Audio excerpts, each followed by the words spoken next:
Granny was a burn blower and a blood stopper. If you got burned, she could just blow on it and it would not be burned anymore. She'd blow the fire out of it. And she could say a Bible verse and hold her hand out and stop blood. And they would bring her, when women were having babies, she'd come to their birthing beds in case they hemorrhaged so she could stop the bleeding. And everything was full of wonder as a child.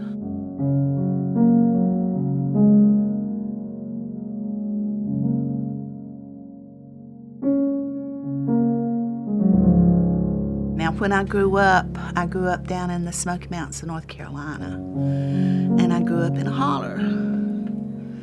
And my granny and papa's house was at the mouth of the holler. And my aunts and uncles and cousins' houses were strung up and down the holler. And we were at the very head of the holler. And Granny would stand on her front porch and she'd look up and she'd say, "You see all those houses? All those people?" She said, "That is my string of pearls." There's a saying I heard growing up, the further up the holler you go, the meaner they get. And my house, where I lived with my mommy and daddy and my brothers and sister, was at the very last of the holler, the very head of the holler. And up behind us, stretching up and up and up and up and up, all the way up to Clingman's Dome, which is about 7,000 feet tall. It's not a small mountain. And up in those mountains, in an old holler log, there lived this old woman. And my granny would tell me about her. And her name was Becky Booger.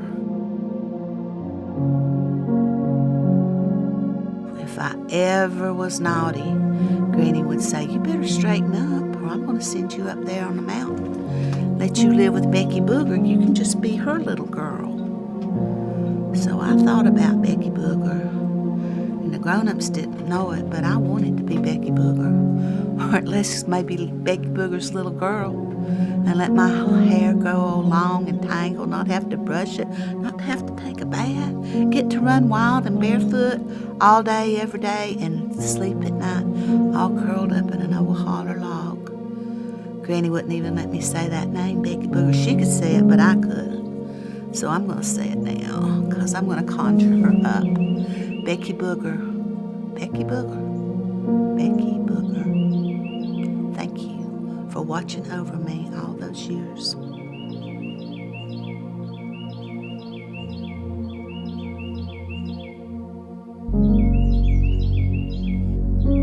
I grew up in a storytelling family, and we just talked and shared stories all the time. And then when I went to school, I learned that you better not be talking all the time and sit down and shut up. So I learned to prop my books up and draw the stories that were in my head. And I would just sit all day and draw. I ended up just deciding I wanted to do what I had to do, which was paint. So I studied painting. And then I ended up coming to Appalshop as a filmmaker, falling in with an amazing group of artists there.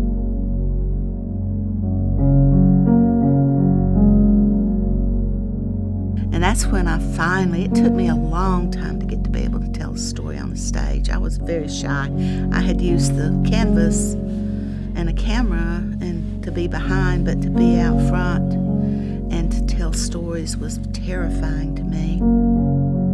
I had like this epiphany at one point where I was on stage in, I think, St. Petersburg, Florida with Roadside, and I was just mumbling through my part. And then suddenly I had like this is going to sound bizarre, but it's the way I remember it. This ball of light came, and it's like I became hollow, and a voice said, and it was my granny's voice, because, Granny was a hands-on healer, and I would say something to Granny. I would say, "Granny, your hands," and she'd go, "Oh, no, not me, not from me, through me." So on stage there, I realized that the stories were not coming from me, they were coming through me.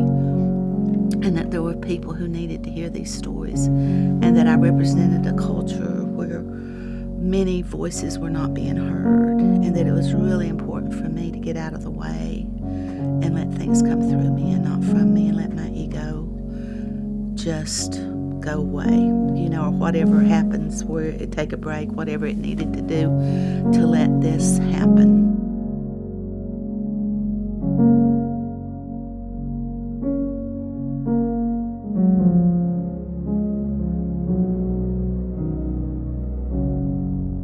So I told stories for years, and then I came back to painting.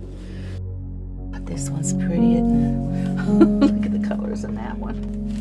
When I was little, it took me forever to learn how to ride a tricycle.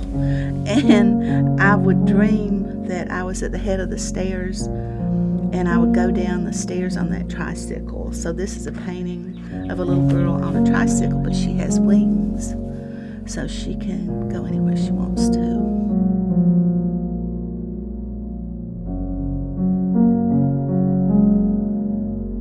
I love being up here.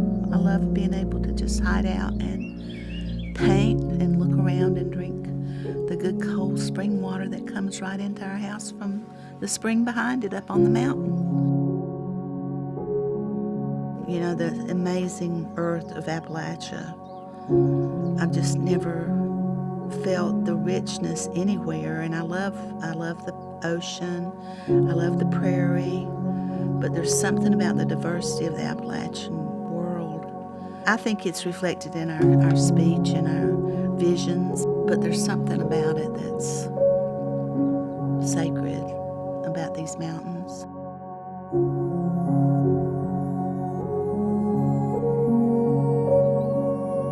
The painting and the stories were all just kind of mushed in there together. It's all one experience. And I kind of feel like storytelling and painting, I see life goes along like this. It's just like this straight line. It's just like life is a series of events. But if you can paint, or if you can do something expressive, then there's all these side roads that you can take and find the beauty there.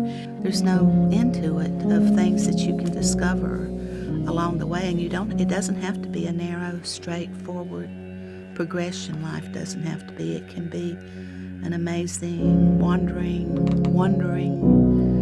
dance of expression and wonderment, and it is wonder. I'm full of wonderment every day.